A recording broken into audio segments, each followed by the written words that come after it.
men, one of the things you talked about is men are so unappreciated. And I think, how many men have we had come to us and say, I needed this. I don't even know I needed this, but I needed this group, right? I needed this community. And I think we don't know that we need it, but then when it's offered, because all of us are lonely, all of us know that, like all of us dads, I'll say not all, again, I don't want to do all encompassing. Most dads feel that I have all these people I support, and I'll do all these things for these people. I don't have that. I don't have somebody I could call right now and pull me out of a ditch if I'm, 2 hours down the road. And I think it's really cool seeing dads. Like, a lot of them haven't even met each other, and they're sitting there and they're, hey, I'll help you move. Like, do you need help moving? Yeah. Or, we had a dad who had a fire, and I mean, we had so many dads donate, like, and they didn't even know this man. Like, that is so powerful because men don't have support, and I think we know what it's like not to have it. And so it's cool having all these other men who are going through similar problems that you've had, and they're like, I'm not going to let this man go through it alone because I've went through it alone, and I don't want him to feel that way. And they're strangers, and then they build those connections. Yeah. Fatherhood was never meant to be a solo mission, but somewhere along the way, we were told to figure it out alone. And today, when we do show up with strength, society calls it toxic. That ends here. Dad tribes is where fathers rise together, where brotherhood replaces isolation, and where leadership at home creates freedom for their families. This is the Dad Tribes podcast, where we're turning fatherhood into a brotherhood. Welcome in. Today I wanted to talk to them all about we're going to talk about what it takes to launch a chapter, why people are coming in, and kind of the history behind where we started and what it means to launch a chapter, right? Because we've seemed to have, how many applications have we had? Golly, in the last week we've had at least 10. For the last month, probably 20. I mean, we've really had them rolling in. So. And what's crazy is we haven't paid any advertising, right? We're not running any ads. Everything is coming fully organically, guys. Like every chapter owner that's coming to us, 95% of them hear about us through TikTok. Yep. So it's going really well for us, and we're really happy. One thing, so kind of help them understand. So when we first did it, we were just allowing anybody to try and launch a chapter. As long as they had the money, they could come in. Now we changed it to the application process. And there's, a lot of people think when you do an application, it's really just a shoe-in, right? Yeah. But there's been applications where we decline the application, right? So kind of walk them through that. Yeah, so we want, we obviously want guys that are going to come in here and want to lead. And with any application or anything that you're doing, if you excuse my French, half-ass it, we can see that, and you're going to more than likely take that and put that into your chapter. And this is something that you have to take it seriously. I mean, this is not something that's just going to grow and make money on its own. And people think that, we're going to do all the work for them and all this stuff. And that's not how it works. This is your business. You're licensing it. You have to do the work. So if, right out the gate, if you're not even taking time to answer these questions seriously, for one, we're not getting to see who you are. Two, we see that there's no effort there. And, so that's a big process. I mean, you've got to take that seriously because that tells us what kind of person you are.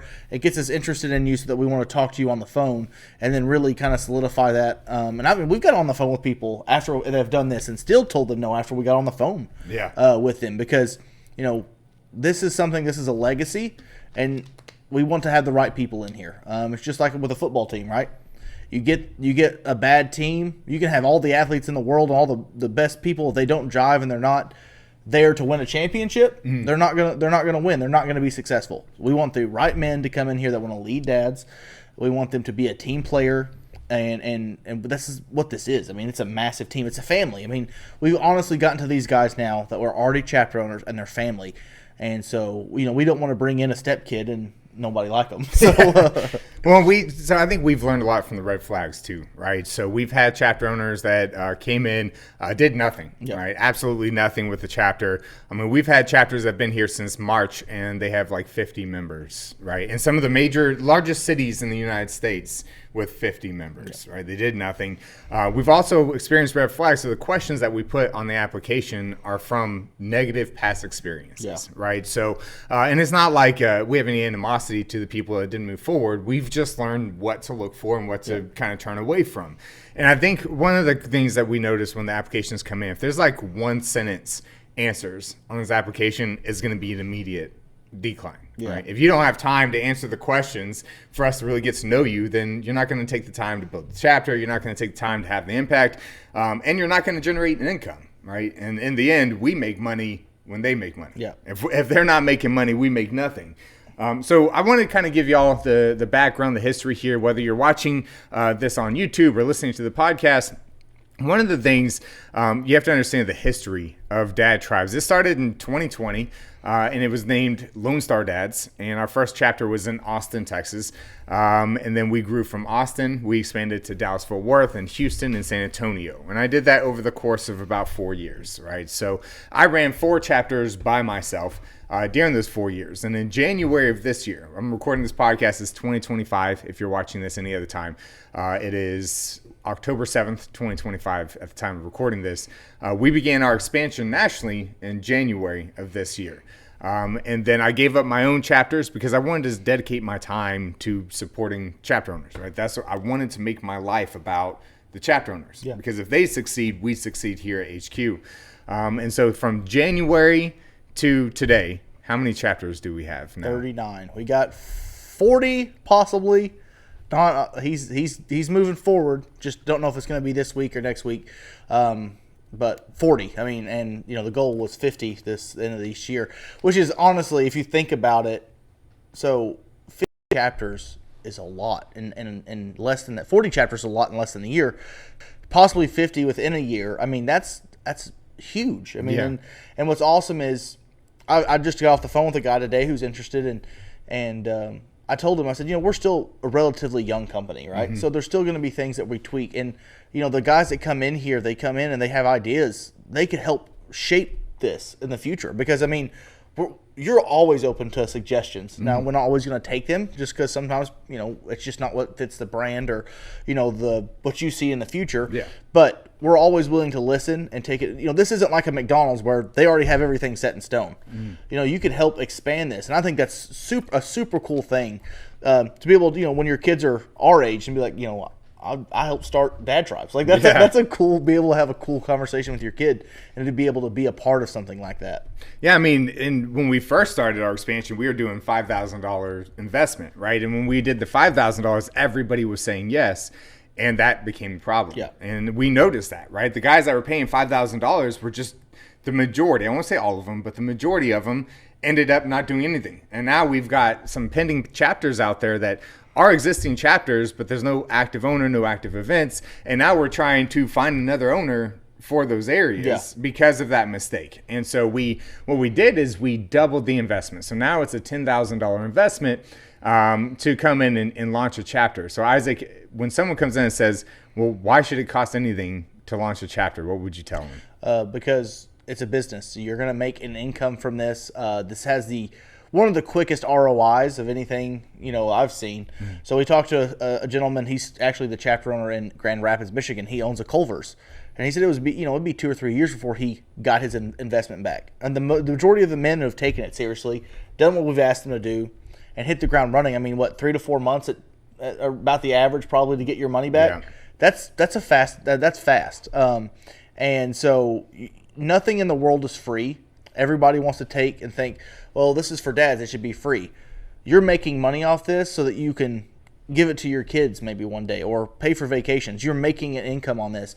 And if people don't put money in the game, they don't take it seriously, as the $5,000 showed, wasn't much money, wasn't taken seriously, and then that's a detriment to dad tribes as a whole because, like you said, we get our money from the split from their advertisers. So all of us dads work hard. I mean, not all of us, but majority of us. Yeah. And so I've never went through life thinking someone should just give me something. Mm-hmm. So I think we need to get out of that mindset just because we're dads and we're going through a tough time and stuff. We're not putting a gun to anybody's head and saying, you have to buy this now. Maybe I'm not allowed to say gun. No, that's fine. Pew pew to their head. And saying, you have to buy this. This is a business decision. If you can't afford it, it's no problem. We don't judge anybody for that. But, at the end of the day, the majority of the people that have businesses and understand how this works, we've not gotten that question. Mm-hmm. The people that own businesses, because they understand it's an investment. You have to invest to make money. That's just part of it.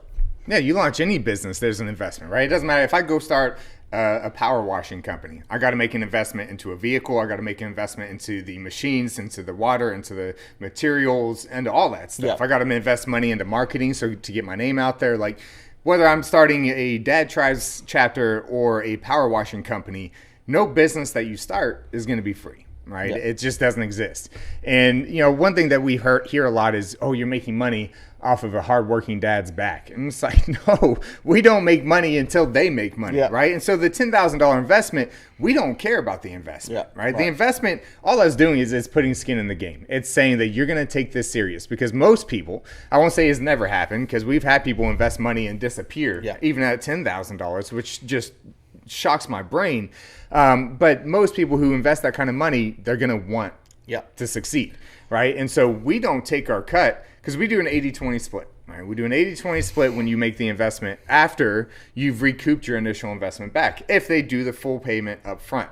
But we also launched a deal where it's like we didn't want the $10,000 to stop people from coming in either. So we also did an in-house financing option. So kind of walk them through what that option is and why we made that option. So obviously, like even here, like we've had 40 people have invested, spent $10,000, $5,000 to $10,000. The majority, I think, have been $10,000 now. So $10,000 is a lot of money for for anybody. I couldn't afford $10,000. So we wanted dads who were sympathetic and loved the movement, wanted to be there and help dads and lead these men. We wanted them to be able to do it. And maybe they didn't have the $10,000 right off the bat. So, you came up with a $3,000 in-house financing, which with the $3,000 you can use a firm. I think maybe Klarna. It depends on your relationship with Klarna. And then $497 a month for 18 months. The first 60 days of those payments are stopped. Like we don't charge you the $497 for the first 2 months because we want you to be able to grow, get advertisers in to cover those payments. So I think that's a very fair deal. I think you're when you did that you were thinking like I want guys that want to take it seriously come in, but I don't want to break them. And I think that that's an option for them. So $3,000 still to me a lot of money, but not near as much as $10,000. And then you got those payments suspended for 2 months. So you can get, I think if it was me and I did that, I'd be like, I'm going to hit the ground running, get this crap going so I can get my payments covered. And I think that's, I think it's fair. The only thing we did differently on the two packages is if you do the $3,000 down the in-house, we did so it's an immediate 80-20 split, right? Because we don't offer the you get 100% of your sales until you make your money back unless you do the pay in full, right? And for those watching or listening, we have a firm, and a firm is not super strict on credit. You got to have some kind of decent credit, but you don't have to have a 720 to get approved for a firm. And a firm, if you can use it, is actually going to cost you less in interest and payments from everybody that we've seen. From the majority of people that we've seen, a firm's always going to ask for a down payment most of the time. But it's either going to be the same as or less than our in-house financing. Their monthly payment is going to be a lot less, and they get 100% of their sales until they recoup their $10,000. So if you can get approved by a firm, that's great. I'd highly recommend that. Not because, honestly, we make more money if they do the in-house financing long term. But it's not about the money for us. It's about bringing in the right people, right? So, but we created the in-house financing for the guys who can't get approved by a firm, but we feel are really taking it serious and going to come in and really hit the ground running.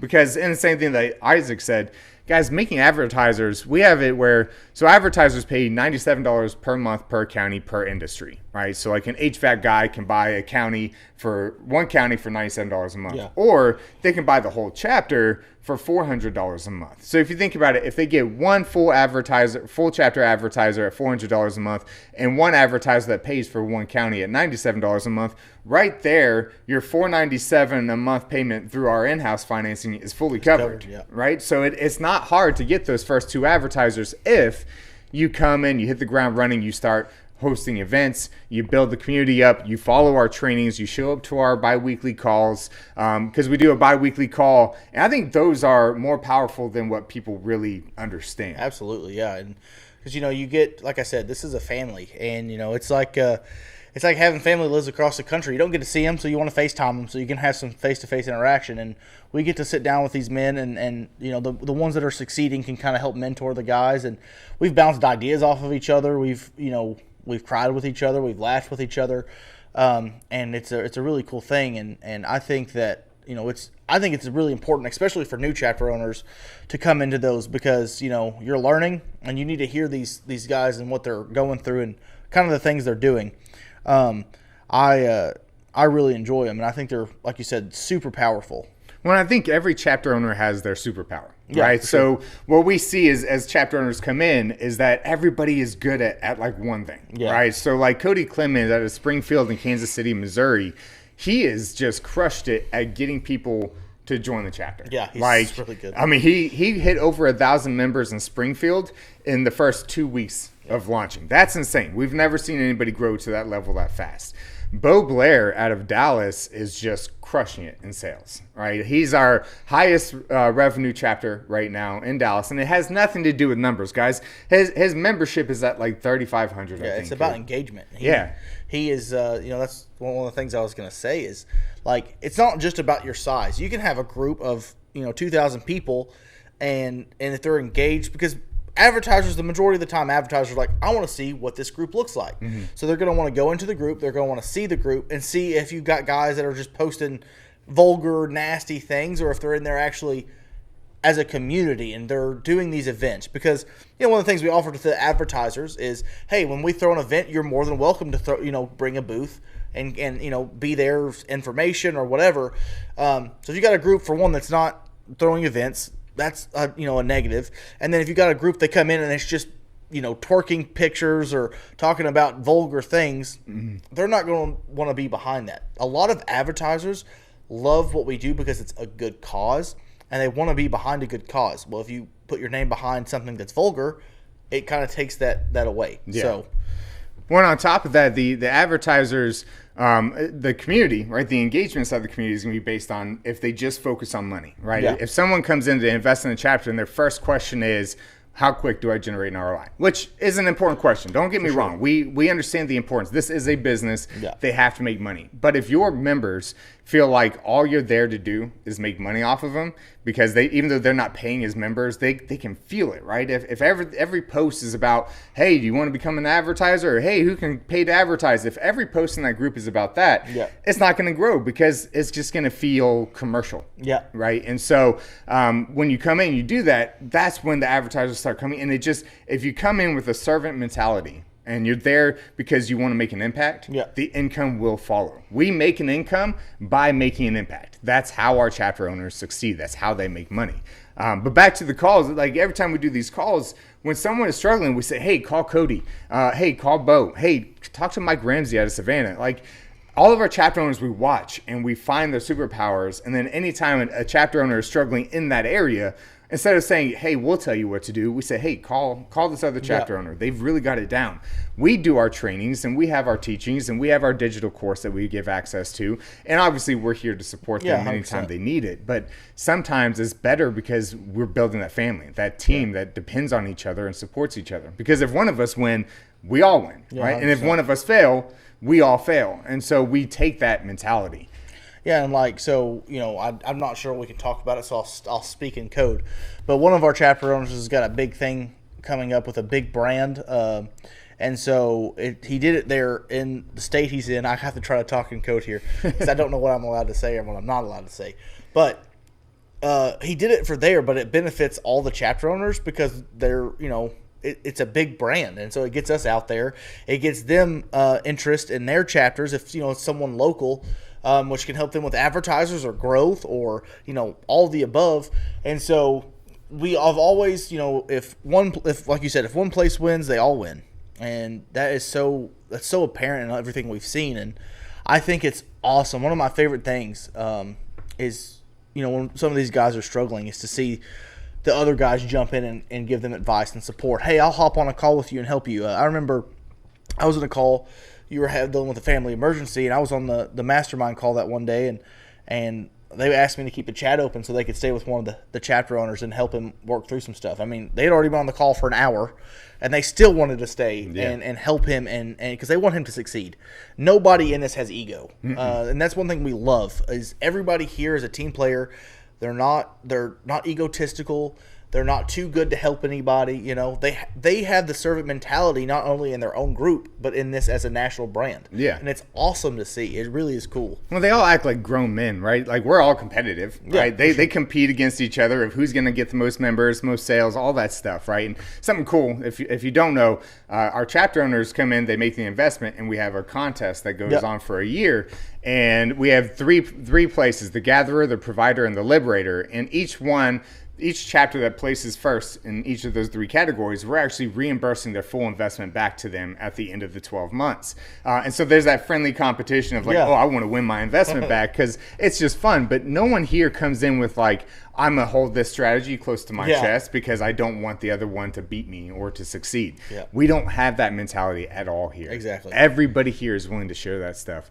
And so if you've thought about chapters or launching a chapter or opening one in your area, look, guys, we want you to know it's an investment. And we did that on purpose. We want it to hurt because we want you to take it serious. And if it doesn't hurt, you're not going to take it serious. If we just let everybody open a chapter for free, we would be so disorganized right now. We would be in a lot worse situation than what we're in right now, even with the guys that already invested, because to me, that's already a problem, right? We've got chapters that are just sitting there stagnant because people invested and did nothing with it. Yeah. And now we got to go and find new chapter owners for those areas, and that becomes a problem. Yeah, and it takes more time, more resources. That's why we started doing this application process. We want to make sure we get the right guys, and we're gonna mess up, or somebody's gonna come in and not have the time for it, and that's okay too. You have the right.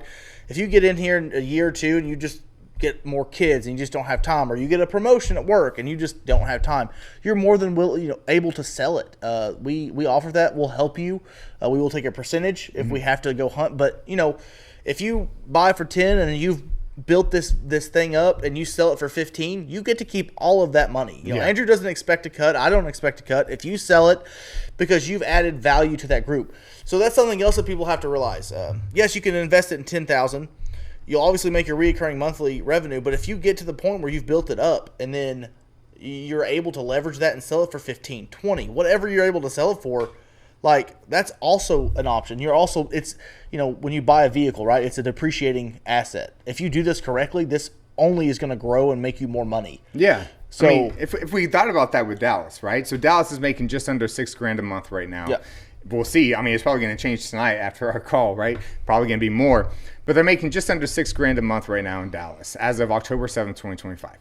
If we take that over 12 months, he's going to make $68,000 in a year, right? Which, if you invest $10,000 and in a year you make $68,000, I feel like that's a pretty good ROI.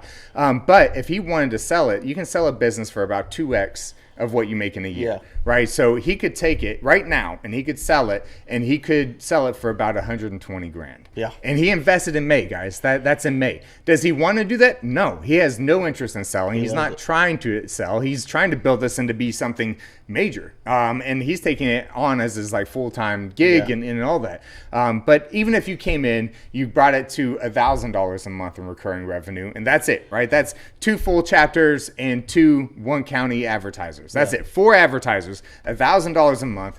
And you could sell it because that's $12,000 over a year. 2x that's $24,000. So you could invest $10,000, build it to $1,000 a month, and then sell it for $24,000. That's a good deal. We don't want you doing that. Let me clarify. We want you to come in and build it out and make it your thing. Yeah. But if that came to that situation, you have the right to sell it. The only rule we have is that we have to talk to whoever's going to buy it. Right? For the same reasons that we've talked about before. We want to make sure they're a good dad. We want to make sure that they're morally aligned with our beliefs as well, because that's a very important thing. Because, like we said, it's a big family. We don't want to bring somebody in that's not going to jive, as we talked about. But yeah, I mean, that's the thing. A lot of people don't. I think they don't recognize maybe when they have these conversations is you're not putting your money into a vehicle. You're not putting money into something that's going to depreciate. If you do this correctly and you take care of it, it's just going to grow and you're going to make more money off of it. And like he said, we don't want you to sell it, but that's as a business owner, that's your thought process, right? Is if I do this right, this is how much money I could make from it. Don't want to sell it, but I have that option, and that's a really cool thing. Andrew's building this for his sons and hopefully his son's sons, and then we want it to snowball. Yeah. And so that's the reason I'm doing this. I do this for my kids. I want my kids to have a better life. I want them to have, not just financially either, but in the world. Our world's going to crap, and we need more men to come in here who want to care for other people. That's where we've lost so much in this world, is empathy. And I think the men that are joining are empathetic to other men, and that's what we need. We need more love and more care and more compassion. And the men that are joining, that we're letting in, that's the kind of thing we're looking for. And I think that is good, not only now but generationally, because things are only getting worse. People are getting less compassionate, less empathetic. We need to spew that into the community as much as we can, and let other people see that that's okay, and that's what we should be expecting from people, not less empathy.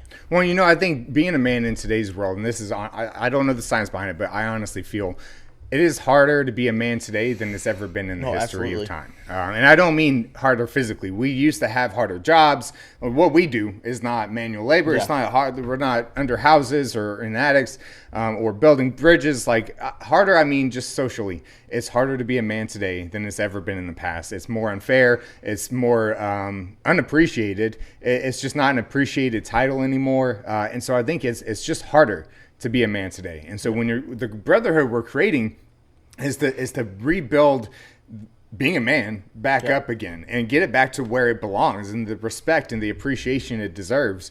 Being a good man, right? There's a difference between being a man and being a good man. But the outside of the money, which is what we've talked about a lot, is the impact that our chapter owners are making. I mean, Dallas is doing constant events.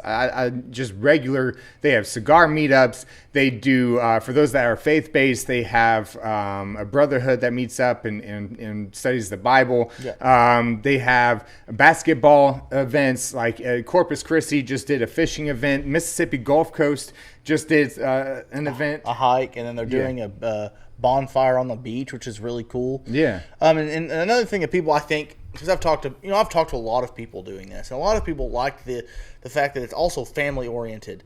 It's not just for dads, it is for dads, but like the events, they can bring their kids. He said, this one gentleman I talked to, he said, I was going to join this group. It was a dad's biker group, and he was like, well, they didn't allow kids. And he was like, I work all the time, and so the little time that I get, if I'm doing something extra, I want to be able to involve my kids. And so I think, not only that, because if you go to a group, right, and you've got these men, and these kids are getting to see other good dads, and they're getting to see their dad being a part of something that is bigger than themselves, that inspires them to not settle for less. It inspires them to be a part of something bigger. And that's the goal. Like we said, we want this to be generationally impactful, not just today. Obviously, everyone wants to look at right now, but 30 years from now, what's it going to look like for your kids? Like, what are they going to have?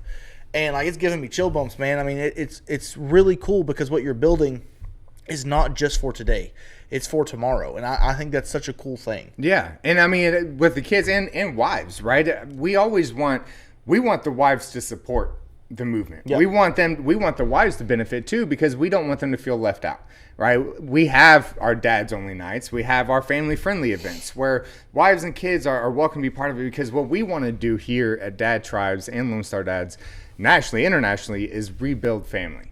Make it what it used to be. Because one thing I've noticed here in the United States, as a guy that doesn't come from a Hispanic background, is culturally, I feel like families have depreciated in value, right? I mean, how many families exist that stop talking to each other, maybe see each other every 4 or 5 years? I rarely hear about family reunions anymore. You know what I mean? Like, family just isn't what it used to be. And Dad Tribes is coming together to solve that, to change that, to bring families back together. And I'm not saying that we're going to fix the world, but it's got to start somewhere. Exactly. And I think it starts here. And so I think it's cool too, is like, people have seen this, right? And we've had women come out and be like, hey, I love what you're doing. I want to do it for moms. And we welcome that, because we want more people to have community and for families to be able to get together.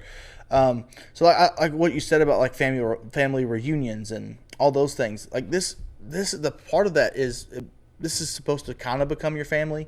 Because we are so disconnected. Everyone is so disconnected anymore. we are the loneliest generation ever, because, and it's funny because we're so connected. We have our cell phones and we have our computers, but sorry. One of the things that we push is the events, because we don't want this to be a Facebook group. We don't want you to be looking at your phone and not have interaction. We want you to go and meet people and have connection physically, so that you can build a relationship. I can't be best friends with somebody over a phone. Yeah. You can't be there emotionally for them the same way as you can when you're there physically.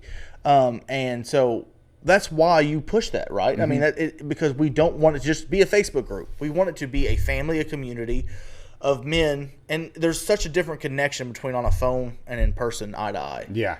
There's a huge difference. And that's why, I mean, we also launched the app, right? And the app is there to kind of eventually replace Facebook, because the majority of men now aren't even on Facebook. If they have a Facebook account, most of the time they rarely ever log in and check anything. And so we created the app to be there, because right now, if we, like with our Facebook groups, Facebook owns that audience, right? We rent. And we don't believe in building a business where we're renting, right? And so we built the Dad Tribes app to be a social networking platform for men, but the goal isn't for them to just use that to communicate. It's there to go there and find your next coming event, the contest, the giveaways that we host, because we've given away $3,000 smokers, we've given away trips to Disney World, we've given away mortgage payments, electric payments, like a lot, right? But the app is there to be that first step to get you to that in-person event. And if you just need to vent for a moment, right, go onto the app and share your struggle or share your win or your success or your failure, just so you can be supported by local men. But we made it all local. So when they download the app and they log in as a member, they're going to join their local chapter, and they're going to interact not with Facebook or the millions of people. They're going to interact with men that are there. They're neighbors who can come over and meet them if they're having a hard time, who can meet up at a bar for a beer if they're going through a struggle, right? It's building that brotherhood, hyper targeted and local, because that's where real connection happens. Not here, not on this video, not on the podcast. If you're listening to the podcast, it happens at that next in-person event that chapter is hosting. Yeah, and I've seen so many men say, "Hey, I need help moving or whatever. I'm moving." Sometimes they won't even ask for help. I'm just moving, and I've seen dads come in, "Hey, do you need help moving?" And that's what this is for. Men. One of the things you talked about is men are so unappreciated, and I think, how many men have we had come to us and say, "I needed this. I don't even know I needed this, but I needed this group, right? I needed this community." And I think we don't know that we need it, but then when it's offered, because all of us are lonely, all of us know that, all of us dads, I'll say not all. Again, I don't want to do all encompassing. Most dads feel that I have all these people I support, and I'll do all these things for these people. I don't have that. I don't have somebody I could call right now and pull me out of a ditch if I'm 2 hours down the road. And I think it's really cool seeing dads. A lot of them haven't even met each other, and they're sitting there and they're, "Hey, I'll help you move. Do you need help moving?" Or we had a dad who had a fire, and we had so many dads donate, and they didn't even know this man. That is so powerful, because men don't have support, and I think we know what it's like not to have it. And so it's cool having all these other men who are going through similar problems that you've had, and they're like, "I'm not going to let this man go through it alone, because I've went through it alone, and I don't want him to feel that way." And they're strangers, and then they build those connections. And so I think it's so cool, because again, something you said I wanted to say. You talked about, going in and venting. Unfortunately, if you're married, you have a girlfriend, you got a mom. My mom does this to me sometimes. Sorry, Mom, if you're watching this. Women, if you go try to vent to a woman, not only are you going to be seen as weak, but it will be thrown back in your face at some point. Not all women, most women. So I think it's really cool for guys, because men aren't able to talk because it's thrown back in their face. The only two people I've ever talked to about everything in my life is my dad and my best friend, because we get in a fight, it's not thrown back in my face. So I think it's cool for these guys to have a place they can go talk about their issues and not be seen as weak and not have it thrown back in their face. And so, again, that's just another positive thing about this whole community is you're making friends.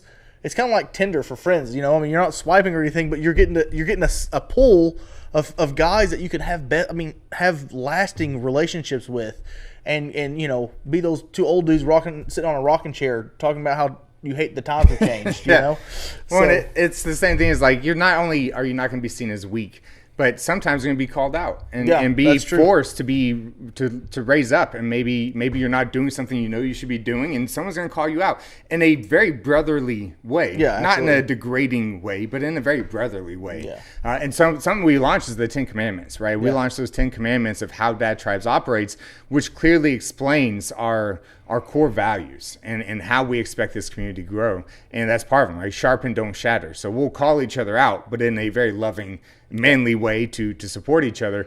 But we've all been there, right? We can't change what's happening inside the house. We can't change the way that women feel. We can't change the way society is treating men.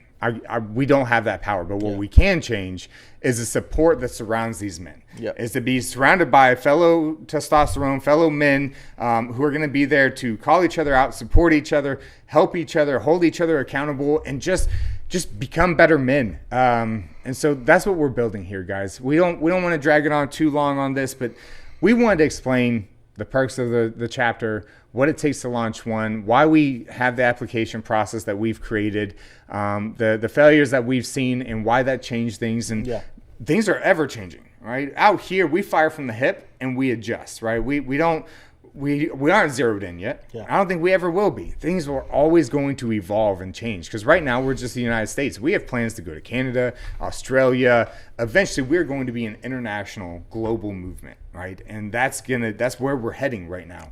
I think as a business, you can't be pinpointed. You have to shoot from the hip, because things change all the time. And if you're too stuck in your ways that you're not willing to adapt, you're going to fail. And so I think that approach does extremely well in this type of business, especially. So sorry we got off on a tangent. We get passionate. We're both passionate about this, and so we like to talk about it, and it kind of caveats sometimes, but that's how conversations go. I mean, that's how things are talked about. So so that's the reason behind it. That's the what it takes to launch a chapter. So think about it, guys, and really consider it before you fill out the application. Think about it, right? If your wife needs to be part of that decision-making process, have that conversation with her. If you come in and fill out the application, and if we approve you, you'll hear from Isaac, and he'll reach out to you over text and schedule a time to get on a call. If your wife needs to be part of that decision-making process, there's no judgment here. I think that's very respectful to involve your wife in your decisions, but have her be on the call with you, so she can ask the questions that she needs to ask. And if you like, I don't have 10 grand, but I can do 5 grand. Maybe I have a buddy that can do 5 grand. We welcome partnership. Absolutely. We don't just welcome it, we encourage it. If you know a guy locally that you could run this with, we encourage that, right? And now that's a separate agreement between the two of you versus us. But we welcome partnerships, because building this with a partner can be a lot easier than doing it alone. Yeah, and we're not a pyramid scheme. So if anybody asks, if you go to talk to some random family member and to get their advice, we're not a pyramid scheme. You can skip to this part of the video and tell them I said, where's the pyramid? There's no upline or downline. So, we've ran into that a few times. So many times, and we can't comprehend where that's even being misconstrued in our business model, because there's no pyramid, there's no upline or downline. It's pretty much, and we're working towards becoming legally a franchise, but it's a franchise. You're buying a territory, you own that territory, and that's your business, and you make money off of advertisers. There's no pyramid, there's no downline, there's nothing like that. So I don't think pyramids have nonprofits. I've never seen one. Speaking of that, we are getting that geared up for the website as well, to start taking some donations. I made a video on TikTok for the Dad Tribes Foundation. And I've had a lot of comments already talking about, these dads that need support. So when we get that up, that's another thing that chapter owners can do, is when they get advertisers, they can donate to the nonprofit. It is not a must. No. It's not required. But if you feel, I'm making this money, I want to give back, you are able to do that, and it will be tax deductible. So that's also something to think about, is the nonprofit side too, because we're really excited to get that geared up and started. So we're trying to build an empire here. We have to make money, but we launched the foundation so we can continue to have an impact outside of the for-profit side. I personally do not financially benefit from this. Isaac is the CEO of Dad Tribe Foundation. I'm the president of the board, but I am not financially benefiting from the nonprofit because I own the dad tribe side of things. With that being said, I own it right now, but we are working on putting it into an irrevocable trust. And what that means is if I die or anything happens to me, dad tribes continues, right? Every decision we make here isn't about me. It's if I get in a car accident on the way home tomorrow, do my chapter owners have the ability to maintain and continue to grow with me not being here? Because that's their financial stability for their families, right? So my chapter owners' financial stability shouldn't depend on whether I'm living or not, right? So we're putting everything in place to really build a multi-generational legacy and empire here that all of us, chapter owners included, can pass down to our sons, and they can pass down to theirs. And if you don't have sons, pass down to your son-in-law that can pass it down to his sons, right? So there's always a way for this to continue to grow from here. For sure. And, like I said, that's kind of firing from the hip, right? Yeah. It's like, I think when you started this, you knew it was going to grow. You knew it was going to be something powerful, but not this fast. No. And so these decisions are kind of have to be made on the fly because you're seeing the weaknesses and the strengths and all these things, and you're having to adjust. And I think that's what you should do. And I think that should make the people that are watching this feel a lot more secure that you're not just thinking about yourself and your family, but everybody else's family. So I think that's a really cool thing too. So, all right, go to launchatribe.com and fill out the application if you want to launch a chapter. Make sure to check first, see if there's an existing chapter. And just because there's an existing chapter, it doesn't necessarily mean that chapter is not available. Yeah. And so reach out to Isaac if you have any questions. But go to launchatribe.com. Watch the video, read over everything. If you feel like it's a fit, fill out the application. Understand that there is an investment. So if you don't have that investment, I don't mean to be I'm going to be forward. Just don't fill out the application, guys. Nothing's going to change. There's no workarounds. There's no way to donate your time in exchange for a chapter. There's no workaround. There's got to be an investment. And that's just us being forward, in business. To save our time and yours. I mean, it's both of our times are precious. If I get on the phone with you for 30 minutes, you've wasted 30 minutes of your time and 30 minutes of my time. And, I take calls at home with my kids and my wife. So, I mean, I would like, to not do that. If somebody's interested, I will happily hop on a call. I would love to start and keep this movement growing. I'm just saying, let's be respectful of everybody's time too. So, yeah. So if you have it, check out launchatribe.com. Thanks for listening. We'll see you on the next episode. If you made it this far, you get a cookie.